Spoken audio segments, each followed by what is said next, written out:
Hello friends, आज का हमारा टॉपिक है सीएसएस के अंदर। आज हम सीखने वाले हैं वेब पेज लोडर को हम किस प्रकार से डिजाइन करते हैं with the help of HTML and CSS. HTML और सीएसएस का यूज करके अगर हमें कुछ इस प्रकार से कोई लोडर डिजाइन करना हुआ तो उसको हम किस प्रकार से करते हैं। आज के इस लेक्चर के अंदर हम सीखने वाले हैं कि अगर हमें इस टाइप का लोडर डिजाइन करना है तो उसको हम किस प्रकार से कर सकते हैं।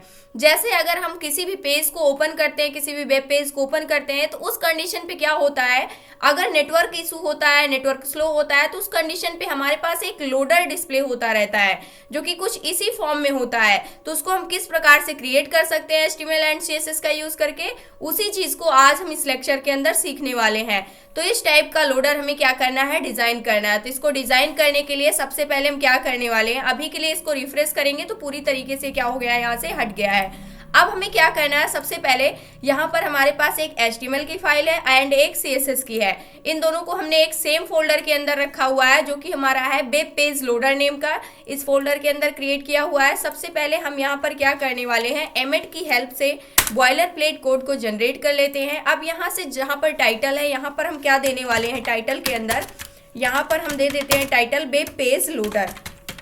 ये हमने क्या दे दिया, टाइटल दे दिया। अब जो CSS की फाइल है इसको हम डायरेक्टली यहाँ से लिंक करने वाले हैं, जिसको हम लिंक टैग का यूज करेंगे और इसके अंदर हम रिलेशन में क्या बताएंगे, स्टाइल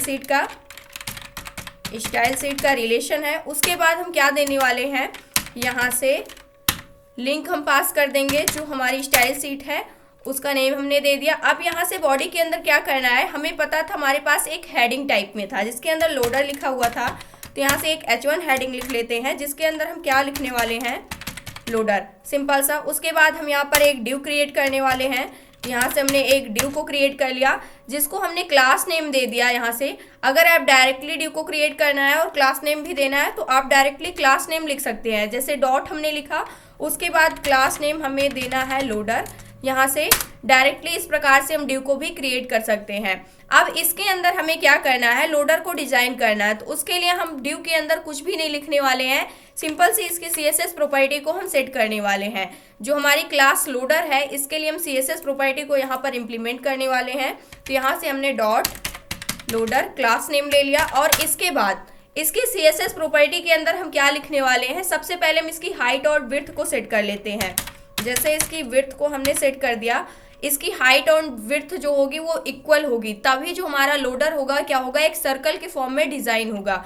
यहाँ से 120 पिक्सल्स के अराउंड हमने इसकी विड्थ रख ली और इसकी हाइट को भी हमने क्या कर दिया, 120 पिक्सल्स के अराउंड, और यहाँ से हमने इसको सेव किया। अभी के लिए आपको कुछ भी यहाँ पर डिस्प्ले नहीं होगा, जैसे आप रिफ्रेश करेंगे सिर्फ लोडर आएगा और यहाँ पर वो सर्कल आपके पास डिस्प्ले नहीं हो रहा है। जिसके लिए अब हमें क्या करना होगा, यहाँ पर सबसे पहले हमें एक बॉर्डर ऐड करना होगा। तो यहाँ से हमने क्या ऐड कर दिया, बॉर्डर ऐड कर दिया 16 पिक्सल्स का। थोड़ा हम मोटा बॉर्डर रखना चाहते हैं, वो भी कैसा होना चाहिए, सॉलिड होना चाहिए।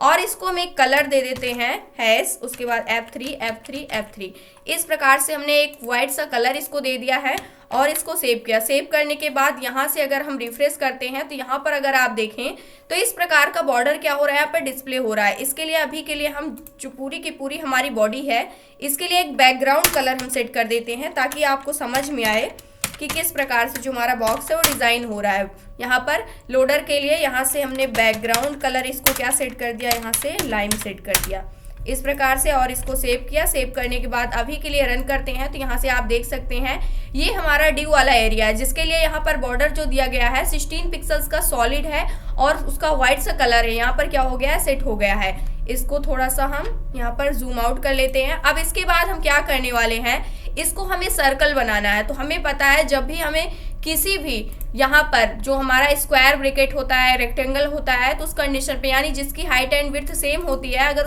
उसे हमें सर्कुलर फॉर्म में ले आना है तो उसकी जो बॉर्डर रेडियस होती है उसको हमें कितना सेट कर देना होता है, 50% सेट कर देना होता है। यहाँ से हमने बॉर्डर रेडियस क्या सेट कर दिया, 50% सेट कर दिया। अब जो हमारा यहाँ पर बॉक्स था वो क्या हो जाएगा, पूरा का पूरा सर्कल फॉर्म में आ जाएगा। जैसे कि आप यहाँ पर देख सकते हैं पूरा का पूरा क्या हो गया है, सर्कल फॉर्म हो रहा है। अब इसके बाद हम क्या करने वाले हैं, यहाँ पर जो बॉर्डर है इसको हम टॉप से सेट करने वाले हैं। तो यहाँ से हम बॉर्डर टॉप सेट कर देते हैं यहाँ से बॉर्डर हम टॉप देने वाले हैं, जिसके लिए हम कुछ प्रॉपर्टी इंप्लीमेंट करने वाले हैं। सारी चीज़ें सेम रहेंगी, सिर्फ इसका कलर हम चेंज करने वाले हैं। 16 पिक्सल्स टॉप में जो इसका कलर होना चाहिए, और ये कैसा होना चाहिए, सॉलिड होना चाहिए। और इसका जो कलर होगा यहाँ पर हम देने वाले हैं गोल्डन रोड। इस प्रकार का हमने क्या दे दिया, कलर सेट कर दिया। सेव करेंगे, सेव करने के बाद रिफ्रेश करते हैं। इस कंडीशन पे अगर आप देखें तो यहाँ पर टॉप में जो हमारा बॉर्डर है इसका कलर क्या सेट हो गया है, आप देख सकते हैं। अगर नहीं समझ में आ रहा है तो अभी के लिए जो हमारी बॉर्डर रेडियस है इसको हम ऑफ कर सकते हैं। और इसके बाद अगर आप देखेंगे तो यहाँ से टॉप में अगर आप देखते हैं तो जो पूरा का पूरा बॉक्स है इसका जो टॉप एरिया है उसका कलर क्या हो गया है, गोल्डन सा इसका कलर हमने सेट कर दिया है। और यहाँ से हम इसको क्या कर देने वाले हैं, कंट्रोल जेड करेंगे, बॉर्डर रेडियस हमारी इंप्लीमेंट हो जाएगी।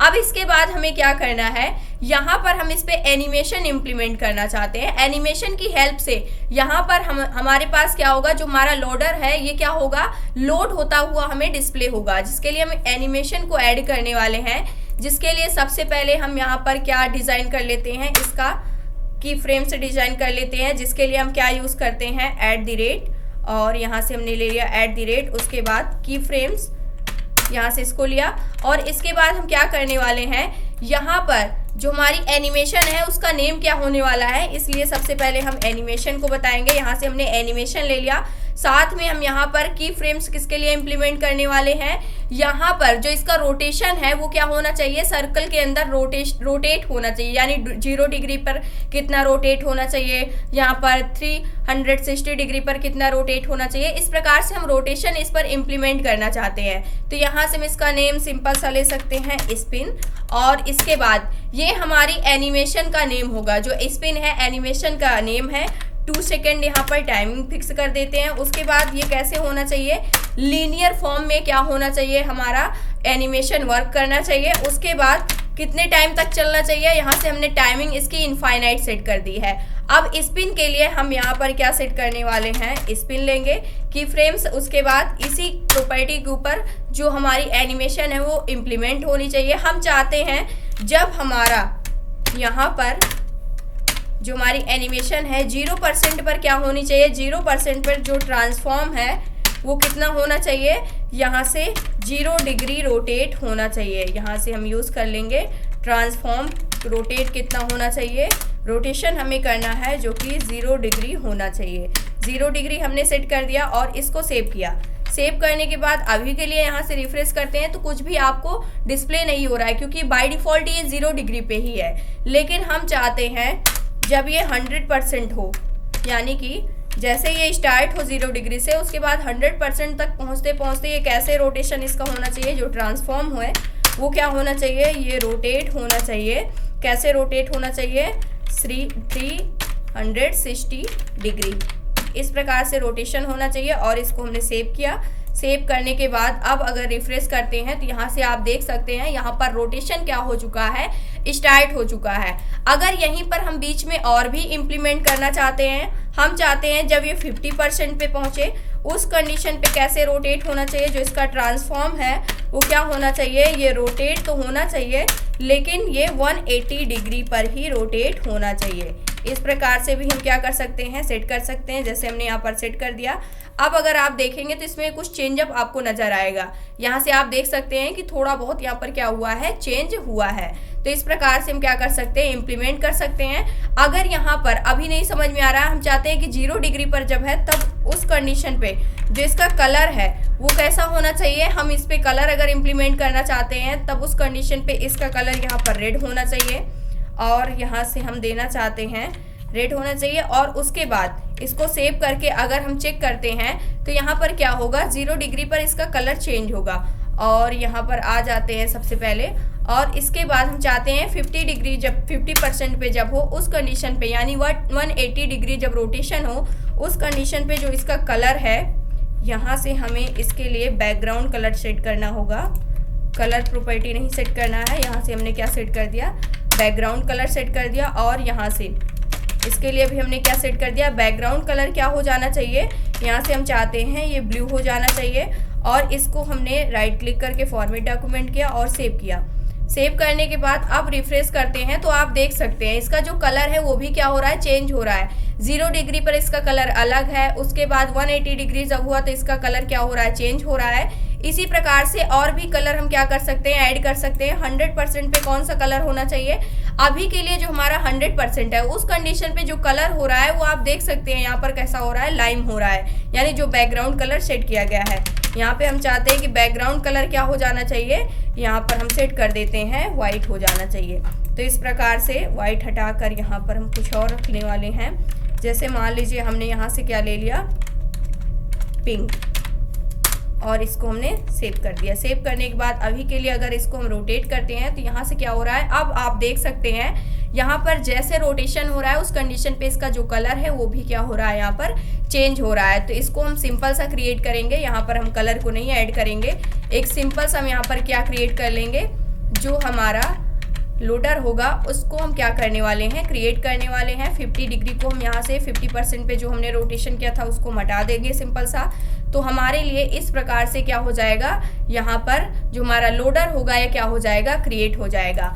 अब अगर यहाँ से हम बैकग्राउंड कलर को क्या कर देते हैं, हटा देते हैं, यानी जो पूरे पेज के लिए हमने बैकग्राउंड कलर सेट किया हुआ था इसको यहाँ से हटाते हैं। उस कंडीशन पे अगर आप रिफ्रेश करके देखते हैं तो इस प्रकार से हमारा जो लोडर है वो क्या हो चुका है, क्रिएट हो चुका है। अगर आप इसका कलर चेंज करना चाहते हैं, यहाँ से मान लीजिए आपको ब्लू कलर रखना है, यानी जो भी कलर आपको सेट करना है तो वो आप कलर भी यहाँ से क्या कर सकते हैं, चेंज कर सकते हैं। यहाँ से हमने क्या कर दिया, ब्लू कलर कर दिया, ये कलर क्या हो चुका है, चेंज हो चुका है। अब इस प्रकार से जो हमारा लोडर है वो क्या हो रहा है, यहाँ पर डिस्प्ले हो रहा है। तो जब भी आप किसी भी वेब पेज को ओपन करते हैं तो आपका अगर आपका नेटवर्क क्या होता है, स्लो होता है, तो उस कंडीशन पे आपको एक लोडर क्या होता है, डिस्प्ले होता है इस प्रकार का आइकन, इसको हम क्या बोलते हैं, लोडर बोलते हैं। और HTML एंड CSS का यूज करके हम इस प्रकार से क्या कर सकते हैं, इसको क्रिएट भी कर सकते हैं।